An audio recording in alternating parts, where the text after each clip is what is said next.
This is Creepy and Geeky.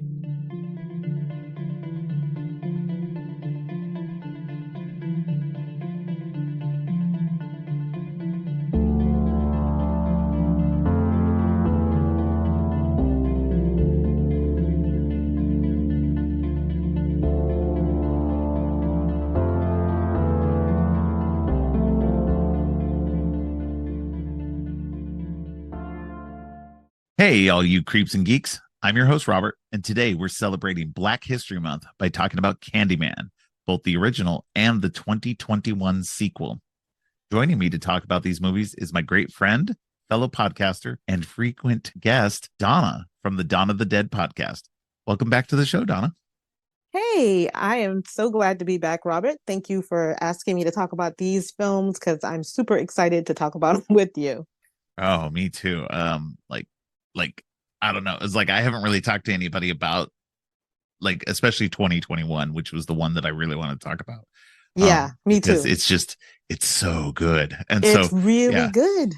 And you can't talk about that one without talking about the first one. And so you really, because I mean they really are very what they did with 2021 was they really made it a true sequel, and in so many ways that the other two sequels that shall not be named of the Candyman universe did not do.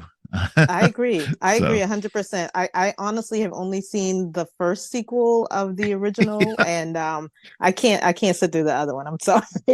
I own it only because, and I wasn't going to. I bought the first one because it's a classic and you have to buy Right. it.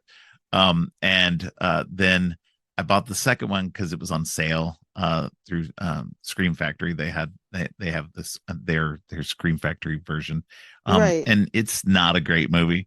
And I heard that number 3 was even worse. And so I was just like, I'm not gonna buy this ever.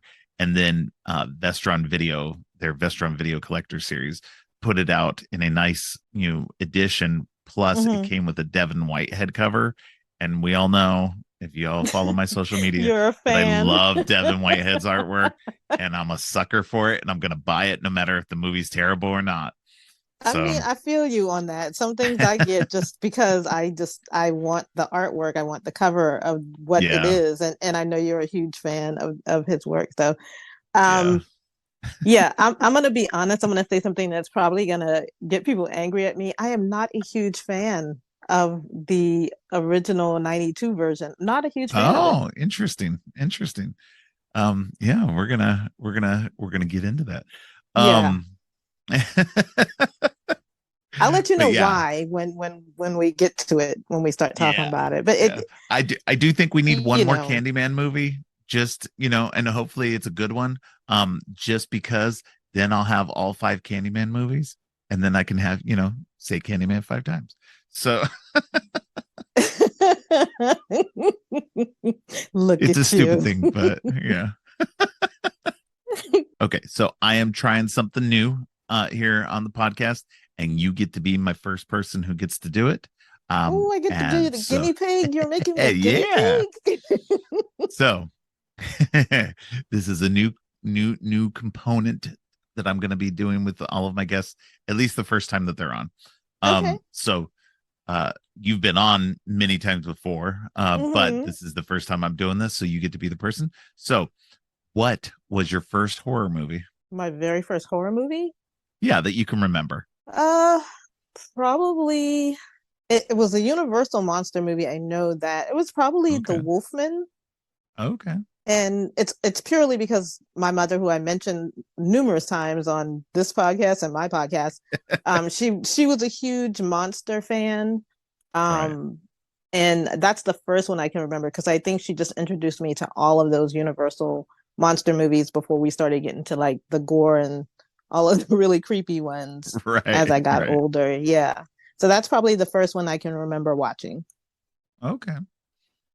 That's definitely a good one to start with. I Now, if you'd asked honestly me the first one I saw in theaters, that would be a different story. Because everybody probably knows I saw the thing in theaters. So, but that's yeah, The I think my Wolfman. first one, actually. I think that's one of the ones that I can remember the most like, I have a very crap memory, so I can't remember much of anything, but I do remember having seen the thing at a drive-in. I kind Yeah. of have this vague, tiny little memory of that. So I think that's what I saw. Yeah, I That think was the my Wolfman was the one that I remember the most just because I was obsessed over him changing and he still had yeah. clothes on. And my mom said that when I was smaller, I asked her, so does he have more clothes or what happens if he scratches and he rips his clothes? I don't know why I was so obsessed with his clothes, but it was a question I needed to know. Like, does he have fur everywhere? I think that was the other question, because I was probably a really small kid. Like, are Right. his feet furry or his legs furry? Little kid stuff. But that's Right. that's my first memory of a horror film. Yeah. All right. Cool. Yeah, that's always a good one. I'm trying to remember if I know I've probably seen the Wolfman. Um, that I've seen most, if not all, of the major Universal monster Yeah. movies, like pretty much everybody, especially Yeah. growing up like we did. So, all right, well, let's go ahead and jump right into Candyman, 1992. The movie that really kicked off the Tony Todd of it all. I love Which him so Oh much. man, Tony Todd is so awesome. But it's so funny too because we don't even get to see him until like, halfway through the movie. So Halfway through the movie. he's all talk before then. So when did you first see this movie? And how did you see it? Did you see it in the theater on video? Um, I If you didn't can see it in recall. theaters. I think I just rented a VHS Yeah, I think and I was just the same. Yeah. yeah, I didn't really know much other than, when you see the commercials and the trailers. Yeah. And I was like, okay, well I could probably wait on that one. Um, but I did like the fact that we got our first, I guess, iconic black First major slasher. black. Yeah. Yeah. Yeah. Other than, Blackula, I had never seen another Yeah. major black character. So that was the selling point for me. Um, and I mentioned earlier when we started talking, I wasn't a fan of it. And Right. so the reason this one is not my favorite is because every time we get a movie that has to deal with Black people, there's always trauma and it's always having to deal Yeah. with slavery. I get the Yep. fact that they're trying to build on this character, and I know they're running from the Clive Barker uh, story, but I'm over the trauma. Yeah. I Yeah. just want to see Black people in horror movies. Like, I'm sorry, I know everybody knows I'm a huge fangirl of Jordan Peele stuff. I want to see Yes. them do something different. And when Yeah. I saw that, I was like, oh, of course he fell in love with a white lady, which is ironic. I'm saying that and I'm married to a Caucasian man, but it's just it's just the fact that why does Yeah. he have to, you know that's but other than that, the story is very compelling. I Yeah. really do love it. It's just not one of my personal favorites, if that No, and makes that's sense. definitely something I kind of want to get into, especially when we talk about the sequel. Yeah. Just about, the trauma and, all of that, because I know that is starting to become a real big sticking point for the Black community, is that, you know, that you guys are tired of it.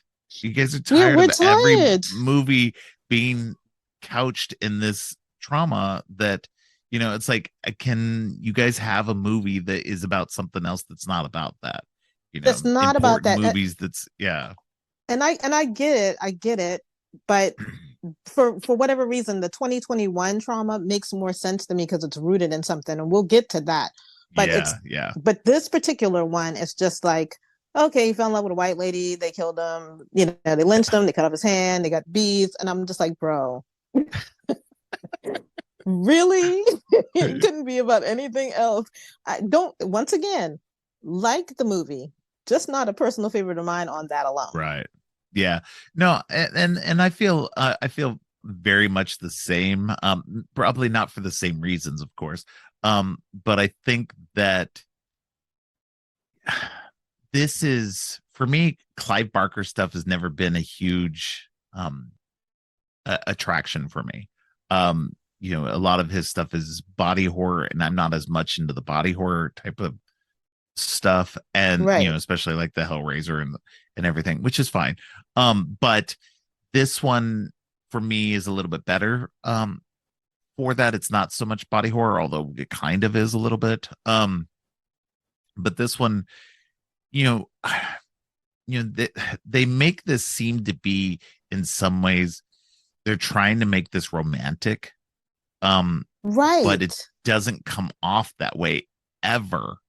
um like for me, like they're trying to make Candyman this tragic romantic figure, and they try to make it seem like that um Virginia Madsen's character, I can't remember her name right now, but they're trying to make it seem like her character is like almost like a reincarnation of his former love.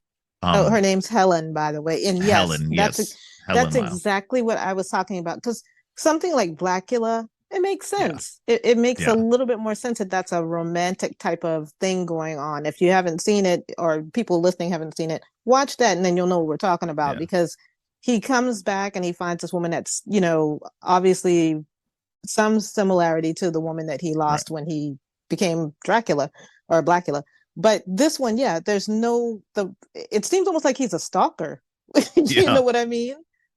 And it almost seems like he's a stalker of I just don't. in her dreams and stuff like that. And not even in her dreams, but just in her mind. It's almost, because there's a lot of that Right, that's going on too. There's a lot of this psychological, he's messing with her and killing people around her and basically blaming her and like putting her in this position to be like locked up. And it's so bizarre and weird that, like, and I get it that what he's doing is he's isolating her and he's making her right, want to give in to him and everything.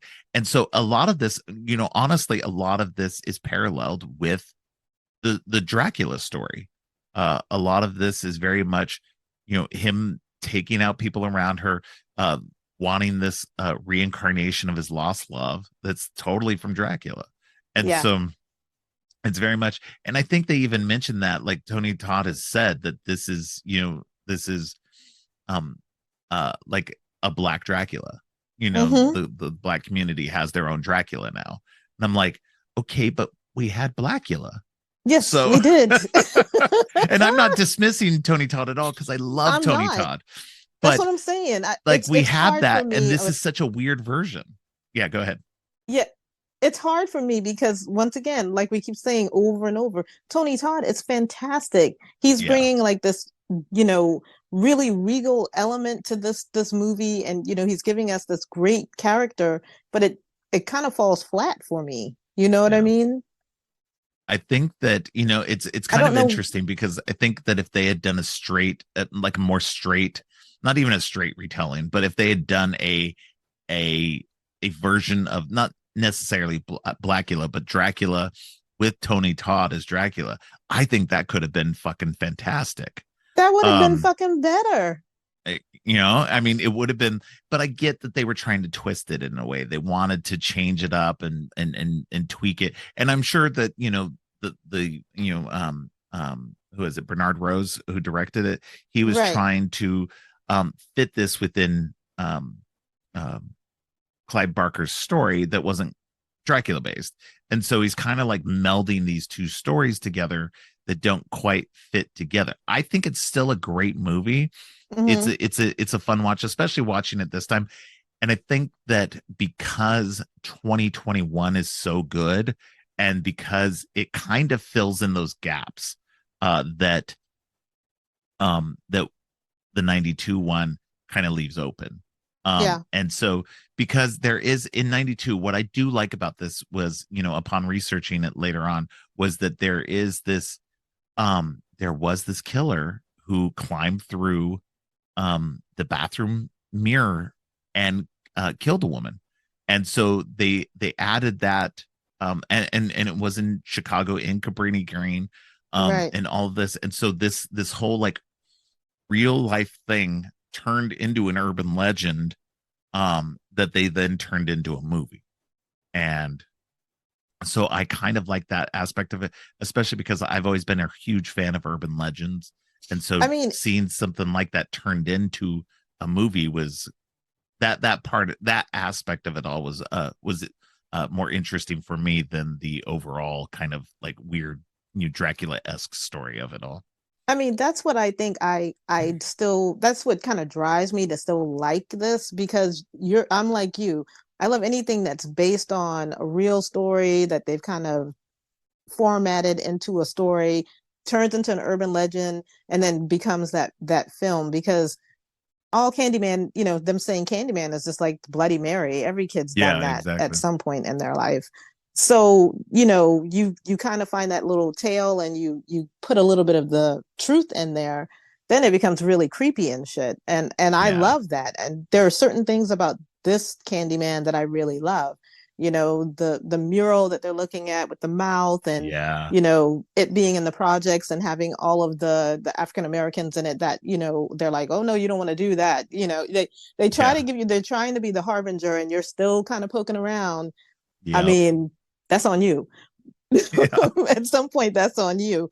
And I can tell you, as an African American woman, when I see white people doing shit that is dumb as hell, as most of us do, even white people do it, they look at it and go, why the fuck are you even fucking around? They already yep, told you, stop poking.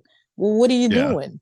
So that once they give me the backstory, I have no need to go any further, sir. I'm done. right, Thank you for enlightening me. I will be on my way. But that doesn't make for a good horror movie. So we have to see people yeah, keep yeah, poking the bear, so to speak. Um, Now I do love how we get to see, oh my gosh, I forgot the actress's name. Vanessa Williams in this movie and also in yes, the 2021. Man, yes, I got so excited when I saw her. One, she hasn't aged a fucking day. right. And two, it was just nice to see a connection there. Um Yeah, I'm sorry, but yeah, Yaya looked older than her in that movie. I was like, how is he her son? Like, what? That's good living, baby. That's how it Yeah, works. But she's such a great actress anyway. I was over the moon when I saw her in the trailer. But back to yeah. the original 1992 version, before we because I'm so excited to talk about this new one. But Oh yeah. this one has a lot of gore. Yeah, yeah, yeah, yeah. That's what's think it's funny too because I've been, as my listeners know, I just got done doing my Friday the 13th series, and a Mm-hmm. lot of the Friday the 13th movies, especially the ones during the 80s, had so very like so little gore to it, uh, Mm-hmm. which was surprising upon this rewatch. Like because it's one of those things that you think everybody talks about the 80s and how gory it was and everything, and it wasn't really that gory when you go No. back to some of these movies and look back and you're just like, a lot of it was done off screen, like, Mm-hmm. sure, some of the makeup effects were great and everything, but so much of it was done off screen because the censors were so harsh back then that you just couldn't do anything. So I always find it interesting that once we hit the 90s and a little bit later, gore starts to come in a lot more, and that's an effect from the 80s. People thinking that the 80s were so crazy and they weren't, and then us transitioning into you know actual gore. But yeah, this one's got a lot of blood, a lot of gore, a lot of a lot of killing going on. Yeah, I didn't expect. I don't know what I expected, but I didn't expect it to be as gory as it was. I was um I was quite pleased by it because unlike you, I do like the body horror stuff. Yeah, And I always like seeing the effects and stuff too. It's just, yeah, for me the whole, you know, stalker kind of thing was just not, it was just not for me. I didn't really like that her friend, got killed. There yeah, was a lot of things in there. I just was like, come on, this is just yeah, not, this is not how this should play out. Once again, like we just said, I feel like if it was more of a Dracula type of thing, I would have been okay with it, but it yeah. wasn't. I think, like I said, I think they were trying to push too many things, like meld too many things into it. Urban legends, Dracula, this actual Mm-hmm. real story of this woman who was killed by somebody. Just so much. I mean, she even gets name checked in a way in there. The Ruthie uh, May character that they talk about who got killed. that was the Hmm. name of the woman who actually, like the real name of the woman who was actually killed by somebody that had crawled through her mirror. And so it's just crazy. What I did find interesting, a little fact that I found out was that Hmm. when filming this and when filming in Cabrini Green, which they actually did, that was Right. actually Cabrini Green.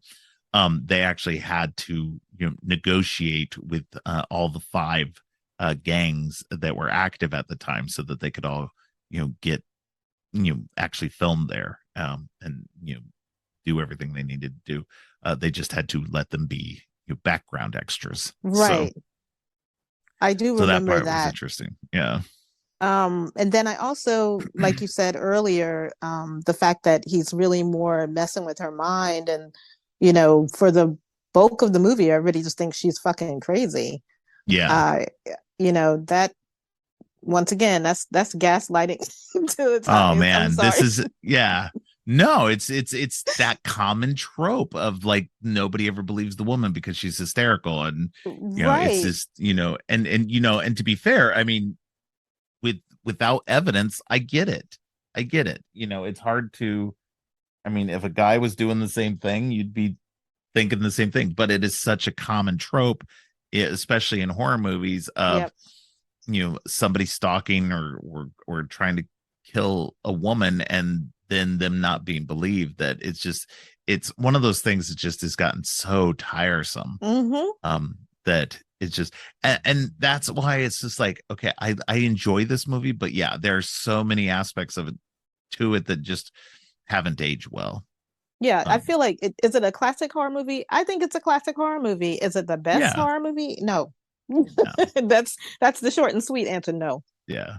No, and I think that's again why, that with what 21, when 2021 Candyman was announced, I was like, okay, but why?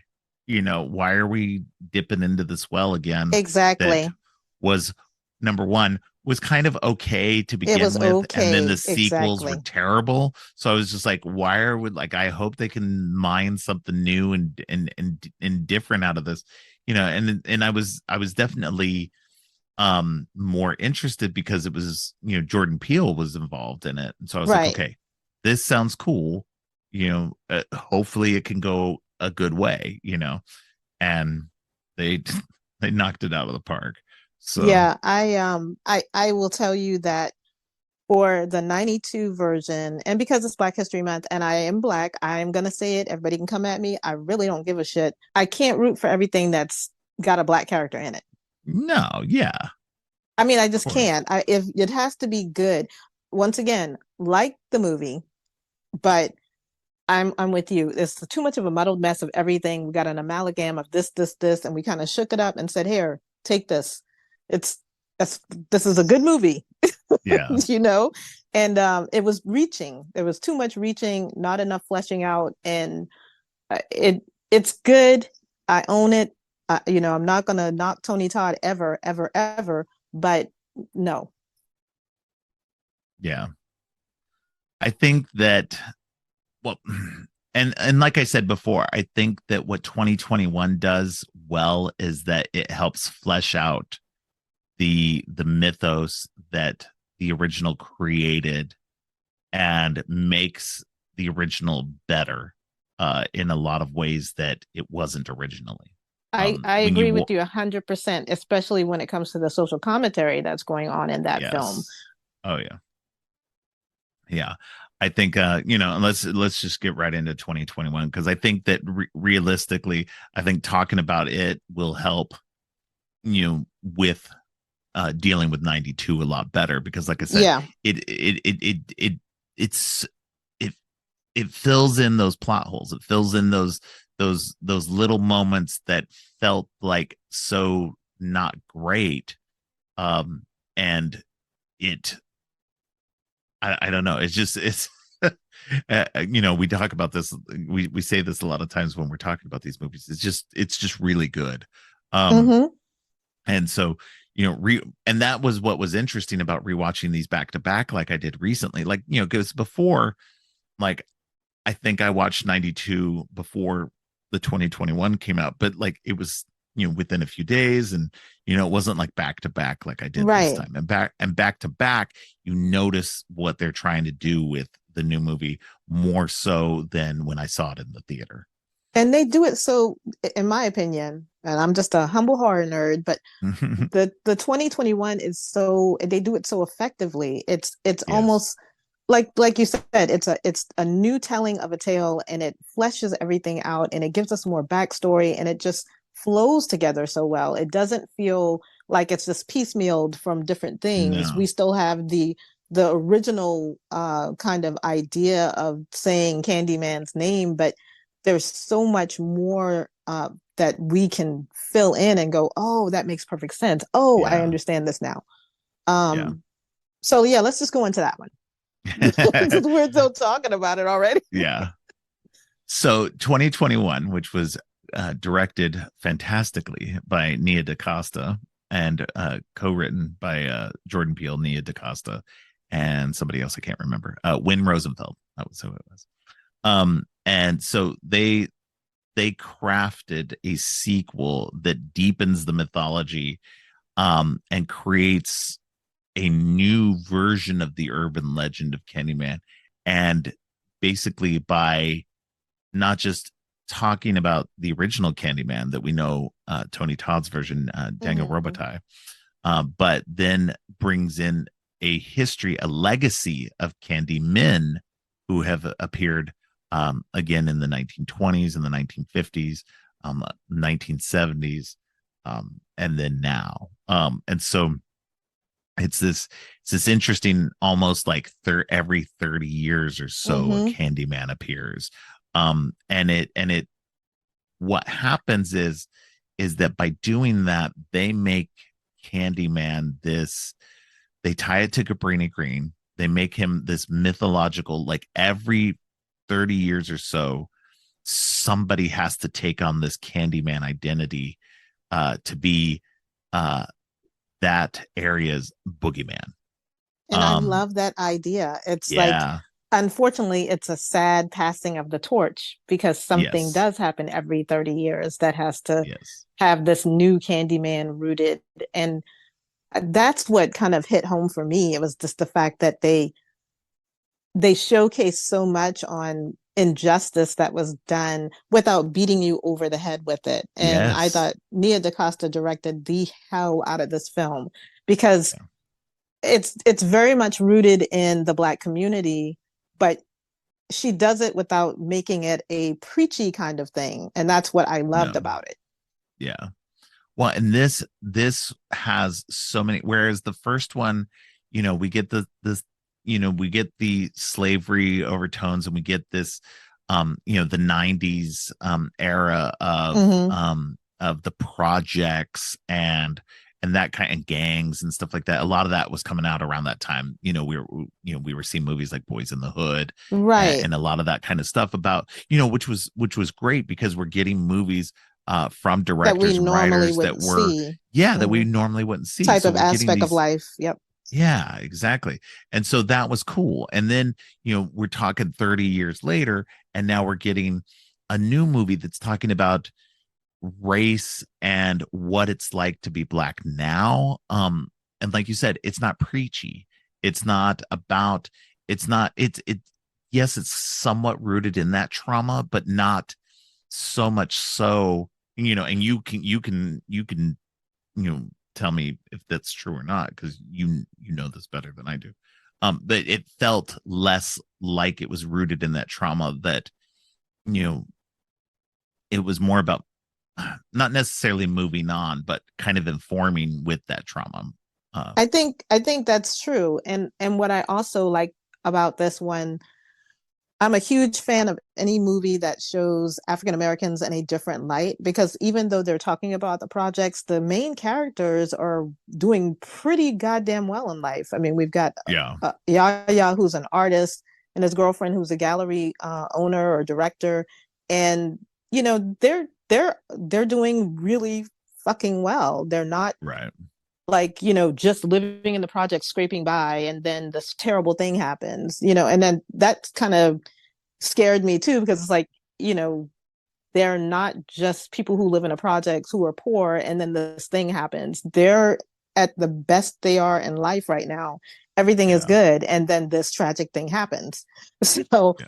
um for me, that was great to see a different element of horror. And that's what I was talking about when I was talking about the original Candyman. Yeah. We get to see that it's not just poor people, it's not like they're eh, crazy wealthy, but they're just regular people that now this thing is dropped in their lap. Right. Yeah.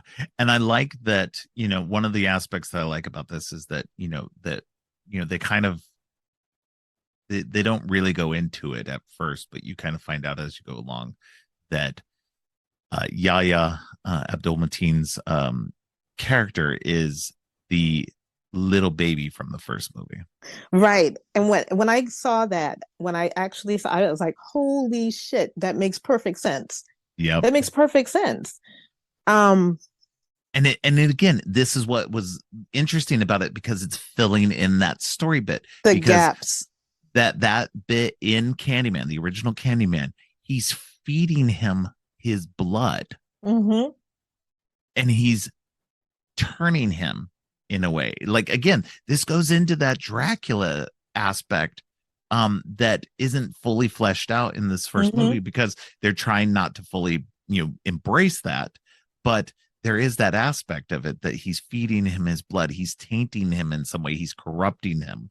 And you see that play out in this movie that once he has invoked Candyman, that he then starts to be corrupted by that aspect of it. Yeah, it's like a switch flipped because Yep.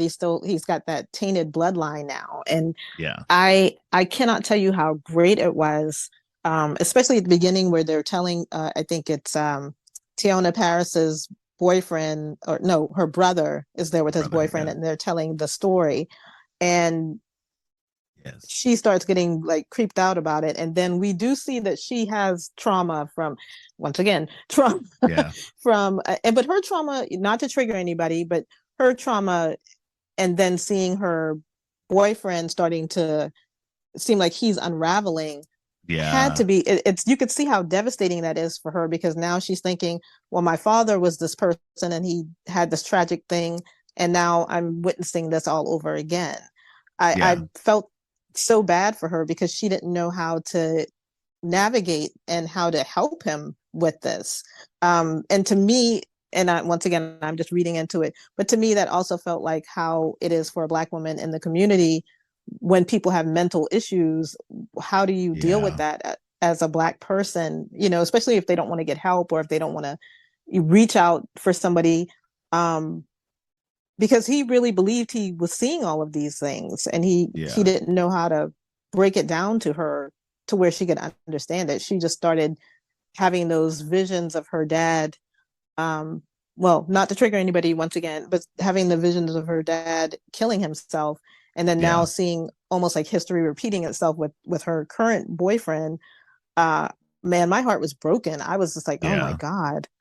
Well, and that was an interesting aspect of it too, is that this woman who had seen her artist father suffer from whatever, mental issues he was suffering from Right. enough that he killed himself, and then still continue on into the art world herself. Exactly. It was such an interesting aspect of her character that she would take that and then still embrace that aspect of what her of what her father, but she was still kind of denying that too, because her brother brought up the fact that they have this storage unit that had all of their father's Mm-hmm. artwork in it, and she didn't want to deal with that.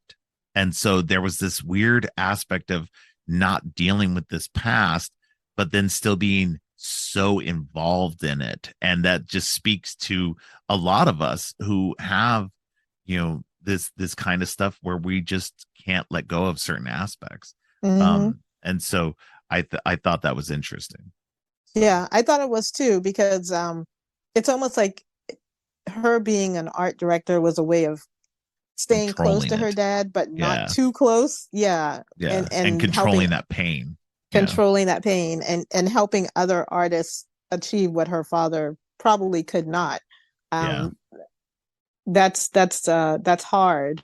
I'm with you. I don't know how I could have seen other people's artwork and not automatically be thinking about my father and how that Yeah. played out.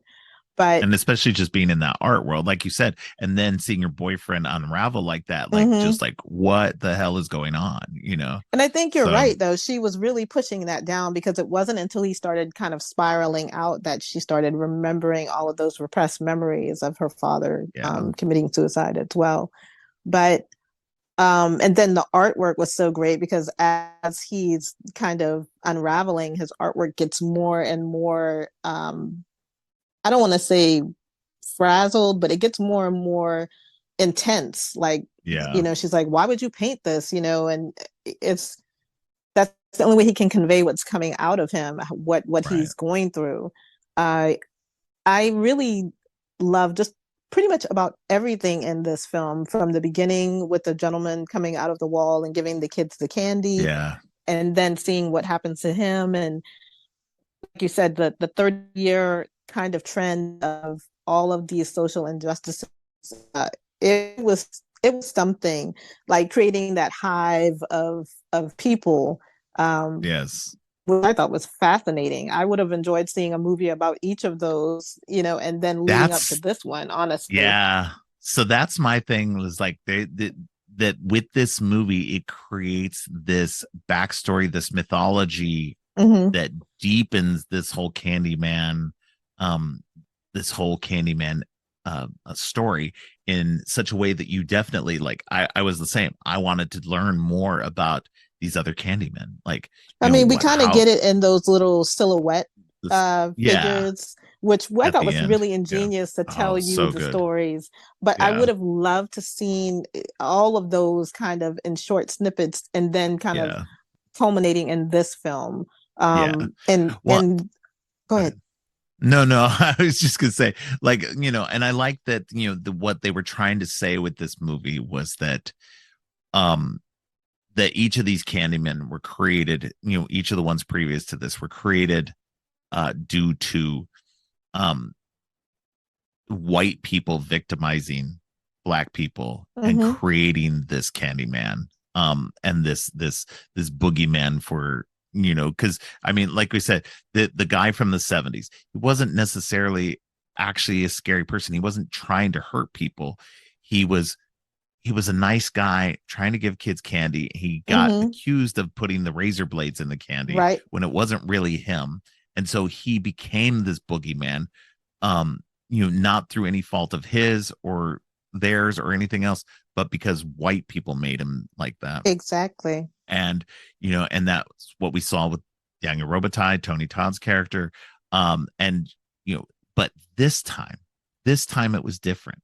And that was what was interesting, is that he wasn't this, Anthony's Candyman wasn't created by white people doing this to him.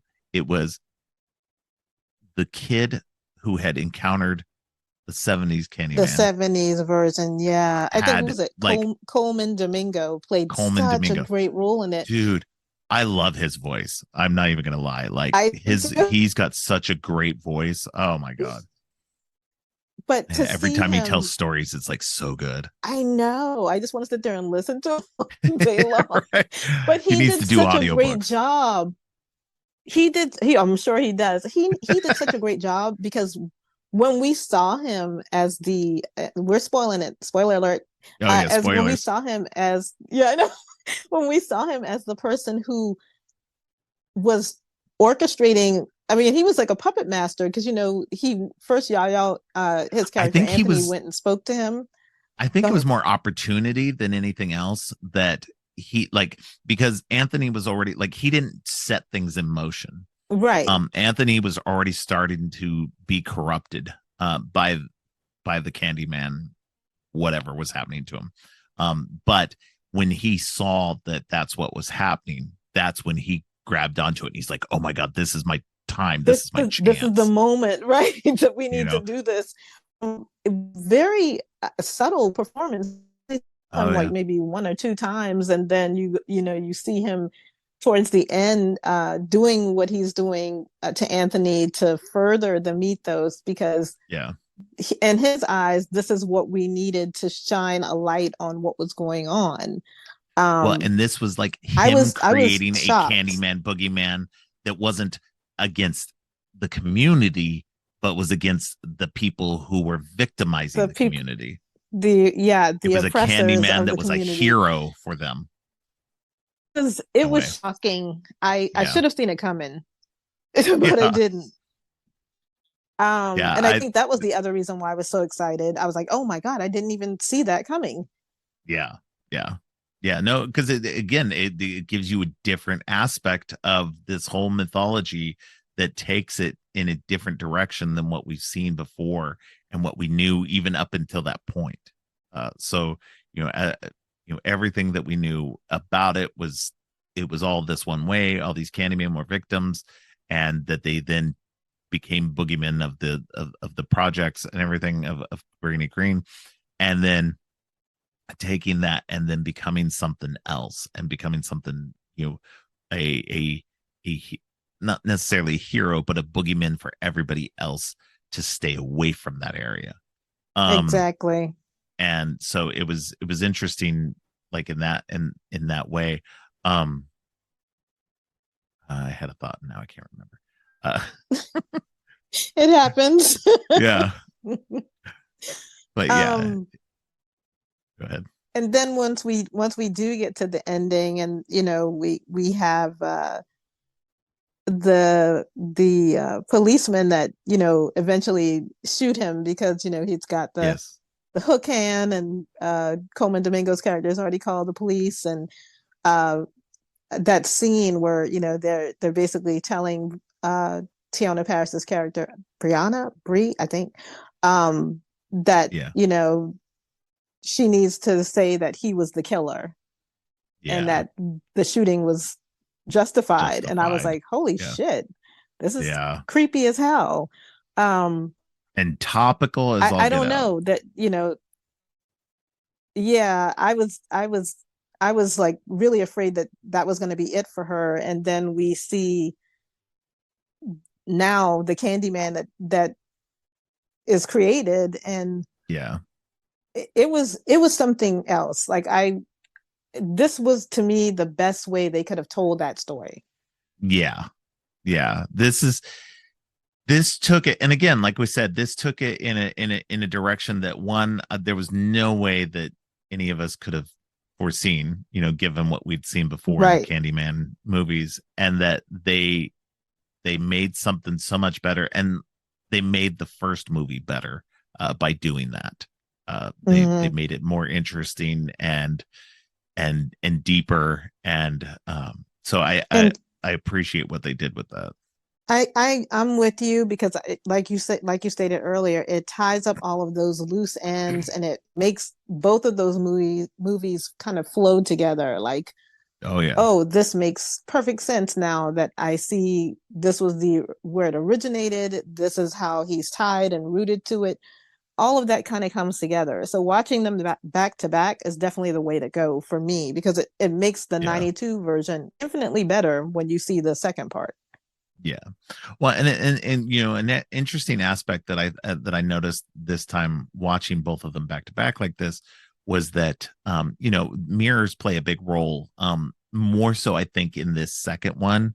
There it becomes this aspect of everything. He's seeing the other guy in the Oh, mirror and the all this. whole art installation, and then when he's in Yeah. the apartment building, and They're very yeah, much I playing into the really say love my that. name aspect. But Yep. what I found interesting was in the first movie, we get this aerial view during the opening credits. You get this aerial view that's over the city as it's going along. Mm-hmm. And it's this very nice shot, done very well, very smooth. You're just flowing along as the credits roll. In this one, the credits are actually the camera's actually looking up from the street in a mirror image, in a way, like in the opposite way, like, you know what I mean. So it was this, so it's looking up in the sky, and as you're going by, you're just seeing some of the tall buildings go by. You're not seeing much else because it's dark, it's at night, whereas the first one was during the daytime as well. So it's this weird flip reversal thing that they were doing, showing this other reverse I like image. that You know what I mean? aspect. Yeah, Yeah, yeah, it's that's very really cool. cool. Yeah. Once again, it's really Nia DaCosta directed the hell out of this movie, and it pisses me off to this day that more people aren't giving her flowers about it, because I know Hmm. Jordan Peele had his hand in it, but it was definitely Nia DaCosta who directed the hell Oh out of this. yeah, So yeah, yeah, and the things she does from a female point of view, like Tiona Paris is very much a main character. She's not just on yes, the side. I mean, Yaya is going through his stuff, but we are also seeing it through her eyes and seeing how it looks to her. Not to mention, I have to say it because I have natural hair. Her hairstyles and her wardrobe were impeccable yes, in this movie. I fell in yes. love with Tiona Paris's hairstyle and all of her wardrobe. Like I want to know where I can get these clothes because I need them. But I'm very much a sweatpants and t-shirt girl, so I would love to look impeccable as she does in this film. But it was very nice to see she was very much a main character as well, because they Yes. were both going through this together. And you don't really get to see that too often. A lot of black women and black men in movies who are, one, really in love, and two, you get to see, when they say death do us part, these characters were really just partners, and she Yeah. was just trying to help him navigate through all of this. So I won't say the strong black woman cliche, because that's not what this character was. She was very No, much no. vulnerable and Yeah. confused, and trying to help him because she loved him so much. So for me, that was the chef's kiss, that we just didn't have her Yeah. regulated to be a side person. um Absolutely. there were, yeah, it was wonderful. I think you saw this before I did, and I was like, no, I haven't seen it yet. And then when I Yeah. watched it, I was Yeah. like, holy shit, this is fantastic. Yeah. I need more of Yeah. this in No, my I life. know. Yeah. Yeah. No, I know. I was raving to you as soon as I saw it. I was like, oh my God, you have to see this. It's so good. Um, because again, like I said, it's such an interesting movie. Like even taken out, even if you don't watch the first one, I think you get enough information from this one that you can understand everything that happened. They give you Yeah, enough I love backstory. when movies do that. Like when you watch Yeah. Phantasm 2, you don't have to watch Phantasm 1, Yeah. Hellraiser 2, you don't really have to watch the first one.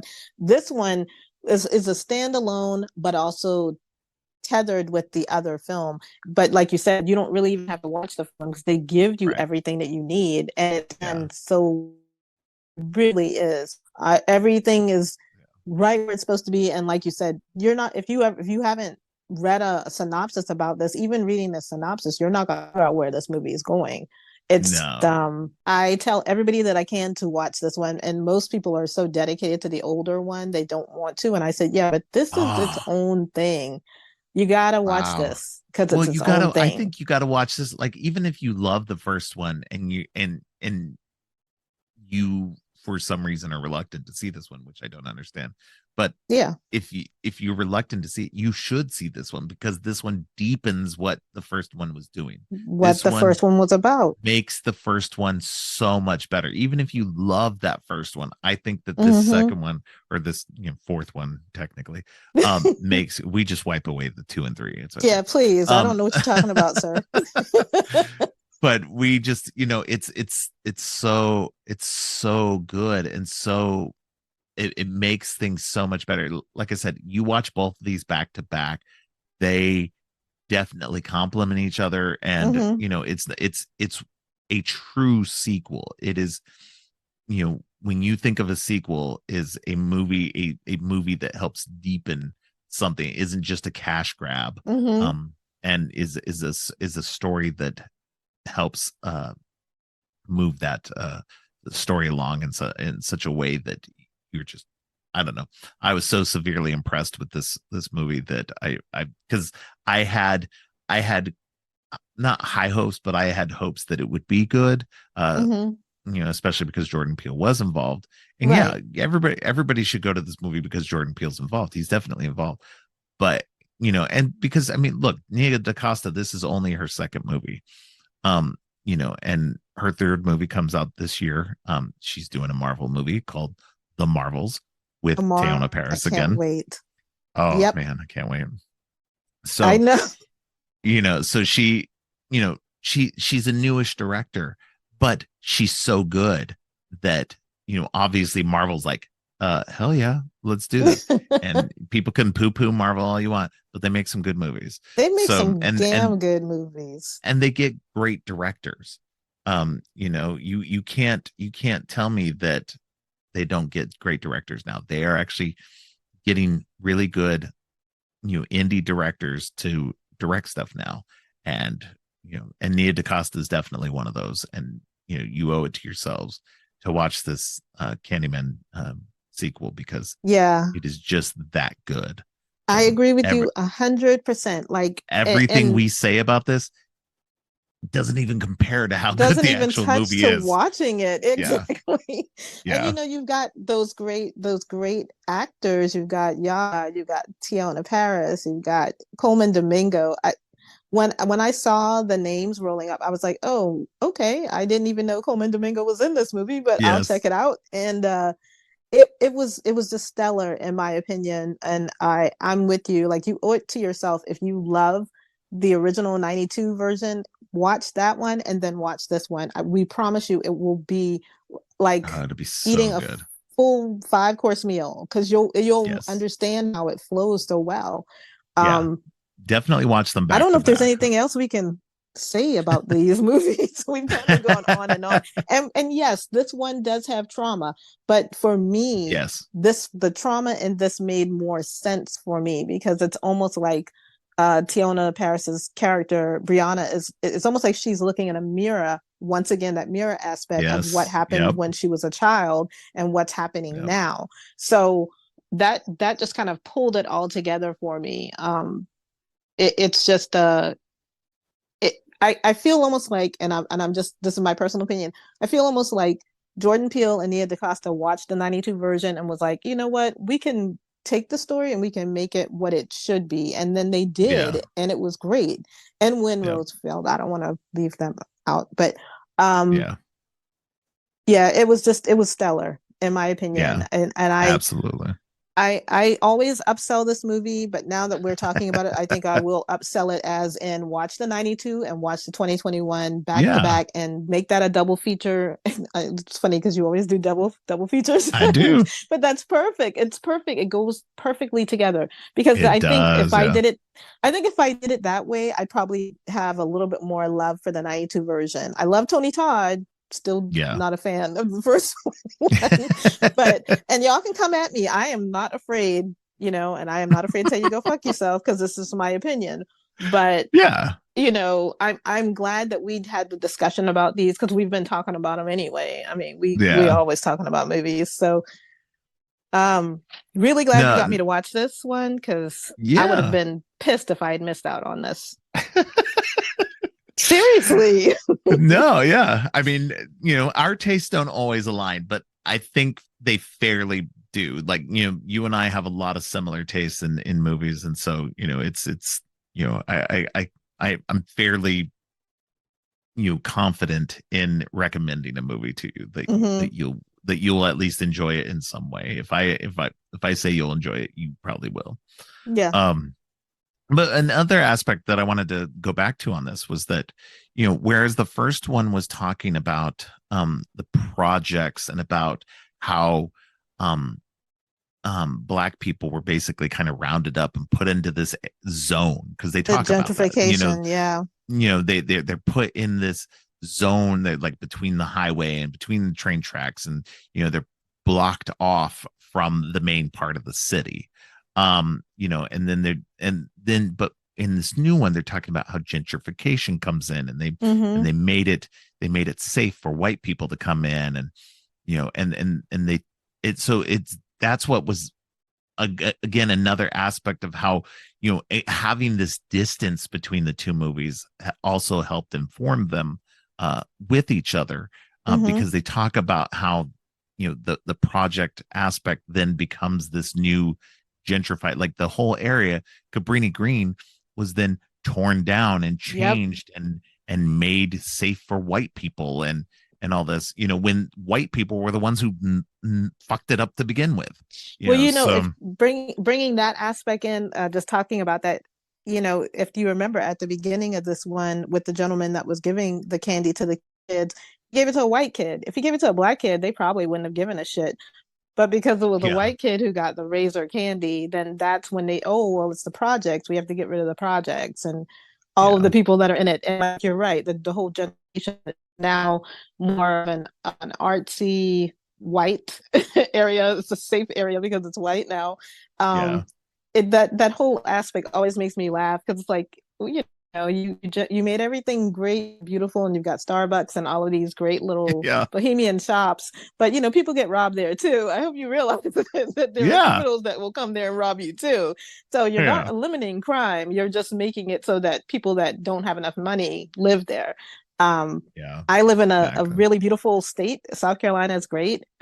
Charleston is nothing but gentrification at this point. Like, Yeah. they just push people out and they bring what they want in.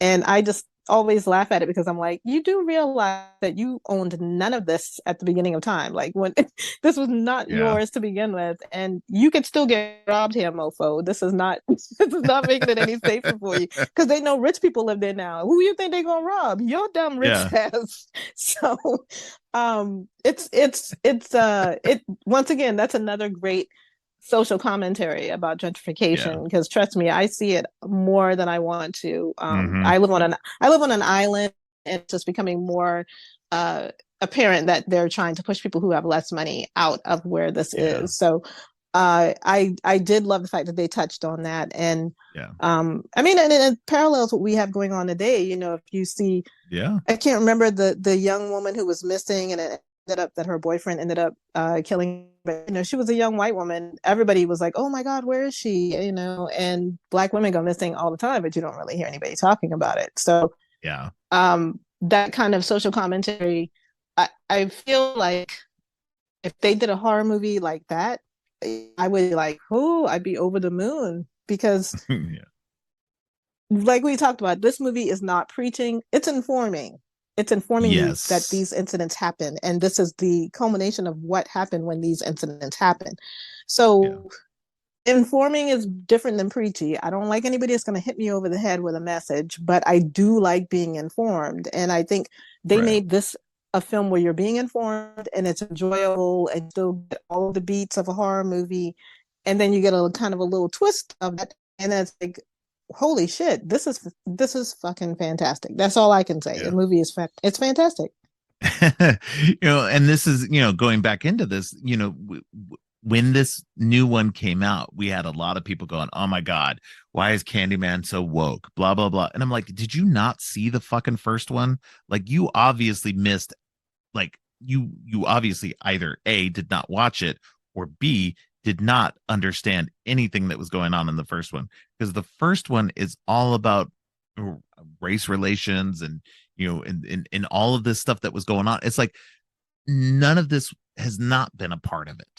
And to sit there Exactly. and claim that the new one is so woke and everything like that, you're just trying to drum up bullshit, to I to think when to, people to make don't know yourself what heard. to say, yeah, when people don't know what to say, they say something is woke. But really what Yeah, you're saying is that you're not listening to the message, and you don't understand it, so it's woke. Just say you don't understand it, yeah, boo boo. We don't mind. yeah. We'll explain it for you. Just tell us I you're will explain it racist, for you because that's all all it day. really means to Just me tell us, is when you just tell that's me all it something's woke, means. you're a racist. That's literally all that means to me these days. Exactly. So And I'm fine with that. If you're racist, just be open about it. I don't give a yeah, shit. That helps me know not to fuck with you. So yep, you do that, you know.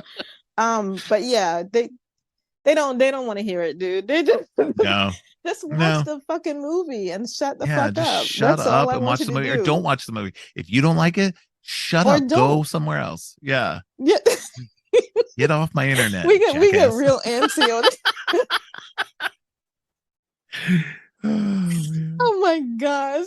If we were to do this live, I bet you we'd be talking for like 5 hours and be pissing off so many people. I can only imagine. I'm I sorry. guess it's kind of a good thing my audience is very, Anyhow, very small right now. hey, if they're going to get offended, if somebody's going to listen to you, I'll give you wise advice somebody gave me. If somebody's going to unfollow you or stop listening to you because of the shit you say, then fuck them, bye bye, because they weren't for us anyways. That's just how I Absolutely feel. agree. Yeah. You If did me a anybody doesn't favor. know You by did me a now, favor by leaving. Yeah, exactly. If anybody doesn't know me by now, I am 100% like this. So get the fuck out. So Yeah, just bye. You ain't gonna hurt yeah, my feelings. nope. I'll pull a I don't Powers want you beast listening from to me anyway. Tombstone. Bye. Yeah. But anyway, these movies are great. They are The fantastic. 2021 obviously inches it out for me a little bit more than the 92, Agreed. but Yes. like Robert said, if you watch it back to back, it makes a lot more sense and it's so much more fluid, and then it makes me want to like the 92 version even more. I wish I had Yeah. done that before we started talking because I didn't. I think I watched the 92 a week before and then I watched the 2021 this week. So Yeah. I wish I had done them together. So I think that's how I'll watch them from now on. It's back to Yeah. Yeah. No, it was um definitely, it was the first time I think it's actually the first time I'd seen the 2021 since I saw it in the theater. So watching them back to back like this was just like that whole, just like it just worked so well together that I was just like, okay, this is actually really, really good. So yeah. yeah. I like I think the last thing I wanted to say was, I love the fact that we have Black horror movies. I love the fact that we now have Black women directing horror movies. This was definitely one that is in the roster of my horror films that I absolutely love, and I really do like the aspect of Candyman. Being an iconic Yes. Black horror slasher. I do love that idea. So even though I had a little bit of slander at the 92 one, it really is a great character. I do. I really do love the character. And the 2021 just gave it so much more depth and so much more meaning for me. It's definitely one for the that'll be watched constantly. I love it so much at this point. And it was really neat too when this one came out. I think around Halloween, I saw a lot of people dressing up as Candyman, and I thought, Jesus, this is awesome. That I don't is think I've awesome. ever Yeah. seen anybody do cosplay as Candyman, and there were like female Candyman, and it was just wonderful to see it. People latched onto this character. So, That is cool. Yeah. um, yeah, for me, it's great.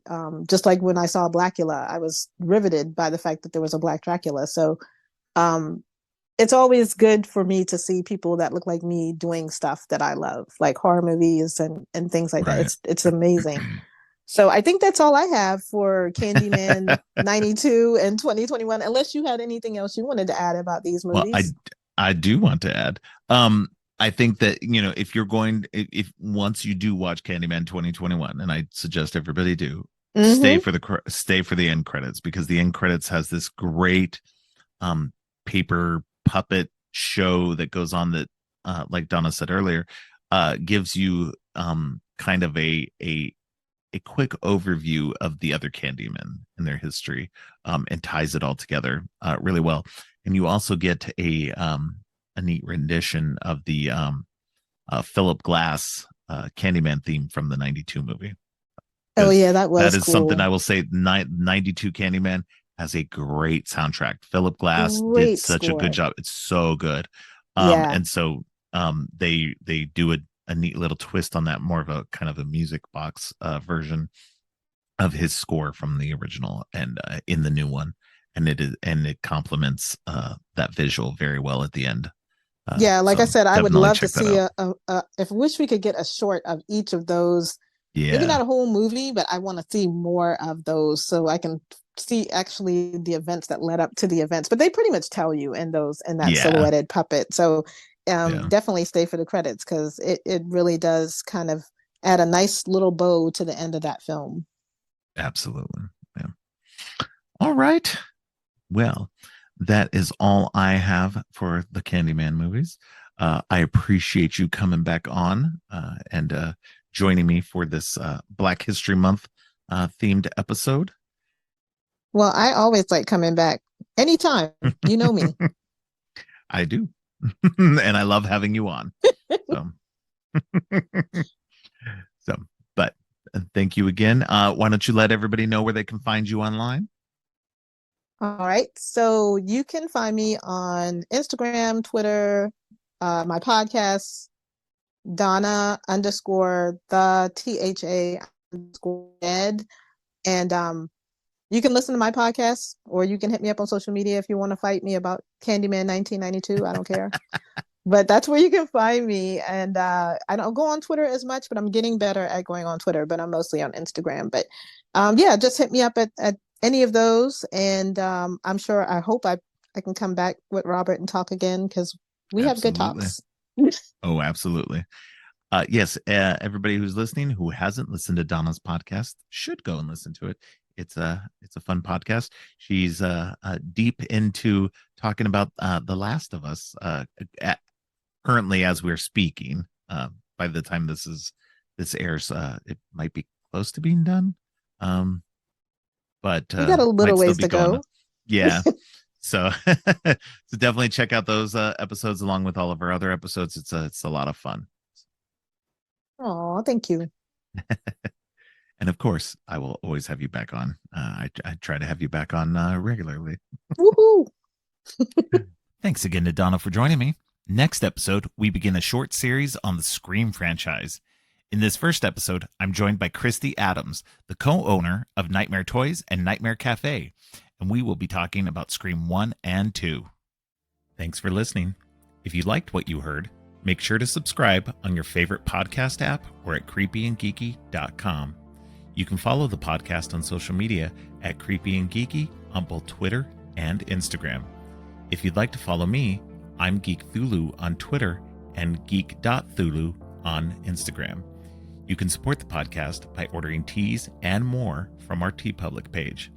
All of the links are in the show notes. Finally, don't forget, stay creepy.